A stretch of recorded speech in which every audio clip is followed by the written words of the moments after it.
What's up, everybody? Josh Bennett here with Money Masters, the channel where we help you earn more, keep more, and grow more money. In this video, we're going to talk about how stocks work for beginners. So if you've never bought a stock before in your life, or maybe you're just really new to investing, it can be rather intimidating. I mean, there's just a lot of data and things and very specific vocab that you may not have come across unless you've been investing in stocks for a while or read a lot of stock books or whatever the case may be. But in this video, I'm going to try and break down exactly what a stock is, how it works, and what some of these vocabulary words around the stock market, just to help give you a sort of a baseline knowledge. So hopefully you can feel a little bit more comfortable when you go to purchase stocks. So in a nutshell, before we dive into looking at kind of the breakdown of a stock, I think it's important to know what a stock is in a nutshell. So a stock really is just a portion of a company. So let's use Apple as an example. So if I go and buy a share of stock, so share is basically the minimal chunk that you can usually buy of a specific company. And so when you're talking stock and share, they kind of go synonymously. So stock is can be either the plural, a share is the singular of what you're buying. So if I'm buying one share of stock, I am buying one share of Apple. I am buying a portion of ownership in Apple stock. So I am now an owner of Apple. So just like you would go set up a lemonade stand or build a small business or whatever the case may be, if you own stock, it is no different than going out and starting your own business in a nutshell. You are just investing and becoming an owner in a different way. So if I buy a share of stock, again, I am an owner in Apple. I might be only 0.00001% owner in Apple, but I am an owner in that portfolio, or in that company. So I share the gains, I share the losses. So if Apple does really well as a company, my stock grows in value. If Apple does really poorly as a company, I lose value. So no different than, again, if you own a private restaurant, if a lot of people come into that restaurant, I, as an owner, am making a lot of money, and my value of that ownership is going up and up and up. If I start a restaurant and no one shows up, kind of like a COVID example where restaurants have taken a big hit, well, my money goes down and down and down, so I share the losses. So share the gain, share the losses. So that's how a stock is in a nutshell, kind of how to think about it. But let's take a look at what some of these numbers and everything are. So I'm going to share my screen here. So sticking with this Apple example. So right now you see Apple stock. So this AAPL, that is what is called a ticker symbol. So a ticker symbol is just basically how you identify a specific company on the stock exchange. So they're usually kind of a 1 to 4 letter symbol. So Apple's is AAPL.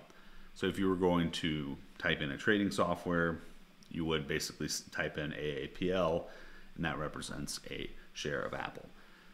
So this $120, this is what the value of one share of stock in Apple is. So again, $120, that is one share of Apple stock. But just to put that in perspective, the overall market cap of Apple is $2.014 trillion. So that's where your $120 is going to be like 0.0001% ownership of that.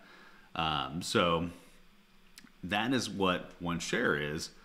And this doesn't necessarily have it, but a lot of times these different websites will list shares outstanding. So the shares outstanding are how many of these $120 shares is Apple divided into. So typically you would have, okay, if this is one share times that number of outstanding shares, that's how you would get the market cap. So the market cap is what is Apple worth today when you combine all the individual pieces, all the individual shares of Apple. So here you have the previous close, open, bid, ask. So these are just different ways of showing what is Apple trading for at any given moment. So the previous close, this is basically saying when the stock market closed yesterday, what was the price? And it was $120.53. So the open, when the stock market opened, so the stock market is open from 9:30 Eastern to 4 p.m. Eastern. So it opened yesterday at 119.90. So that was the kind of the opening bid. Then it ended up closing at 119.99. So the bid and ask, this is just something you don't necessarily really need to know unless you're really trading, but it's essentially in a market you have two sides. You have someone offering to sell Apple, and you have someone offering to buy Apple. So these are the prices of those two. So if someone is basically trying to sell, they're going to be at a higher price. If someone's wanting to buy, they're going to be at a lower price. So then ultimately, at some point you're going to have people meeting in the middle, and that's how you get this price. This is what the last market trade was. So day range, pretty self-explanatory. This is what Apple traded at all within one day in terms of price. So this is how you can see the price of the company goes up and down throughout the day. Same with 52-week range. So it's gone anywhere from $145 all the way down to $53. So pretty massive swings in values. But that's what the 52-week range is, basically this $120. How volatile has that been over the past year? Volume, this is how many shares of the stock are exchanged on a market in a given day. So if I have one share of Apple, you have one share of Apple, how often am I passing, is that share getting passed back and forth to potential buyers? So then that shows average volume, same sort of deal. This is just the average of what the daily volume is. So we went over market cap. Beta, this is something that is getting sort of deep in the weeds, but I think it's worth understanding just because it's on there. Beta is basically how volatile is this company compared to the overall stock market. So if you have, say, 1.25 means it's about 25% more volatile than the stock market. I'm just putting it in the summary version. It can get more complicated than that, but that is basic. So PE ratio. This is the price to the earnings. So you have earnings per share. So this is how much Apple made per share. So let's say, using this as a round number, let's say there's 100 shares of Apple and you made, $300 total in revenue. So that basically means that you made $3 per share, because 300 divided by 100 is 3. So Apple's earning per share is basically 3.69.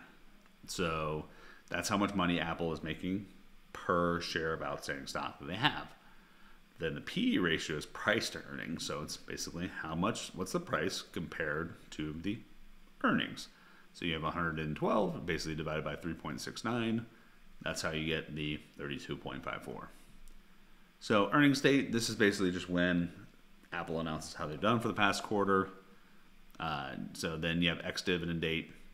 So what a dividend is when Apple basically decides, hey, you've been a great shareholder. I want to pass some of our profits back to you as a business owner.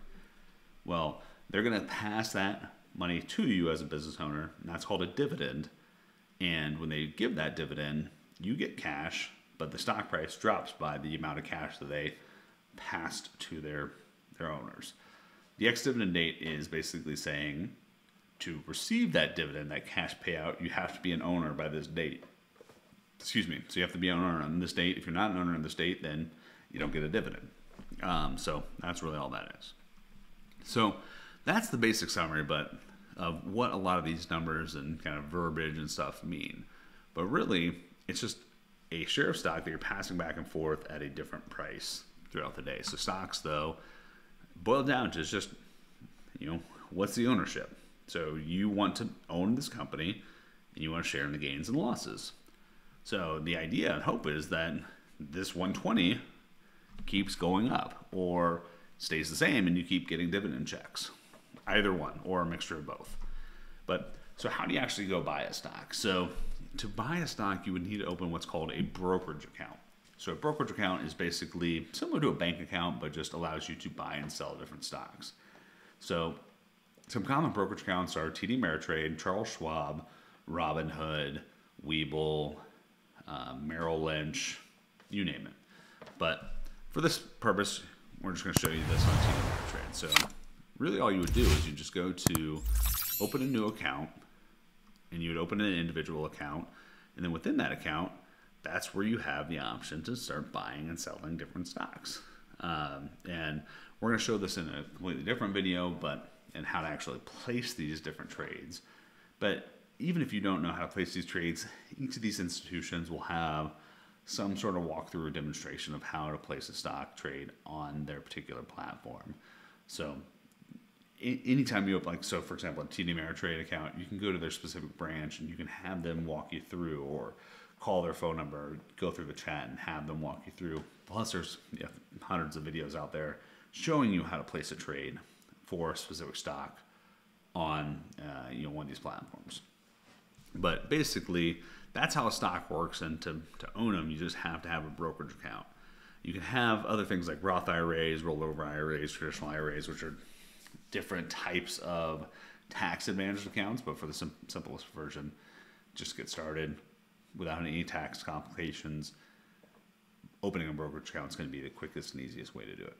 So hopefully you found this video valuable. Again, we're going to have a video here in the future that walks through what the actual different trades and stuff are, just to give you an idea of what a stock is and how to buy it all the way through. But for this means and purposes, hopefully you found this video valuable on what a stock is and how it, what some of this verbiage is around a stock that you see on any of the Wall Street journals or any of the TVs and things like that.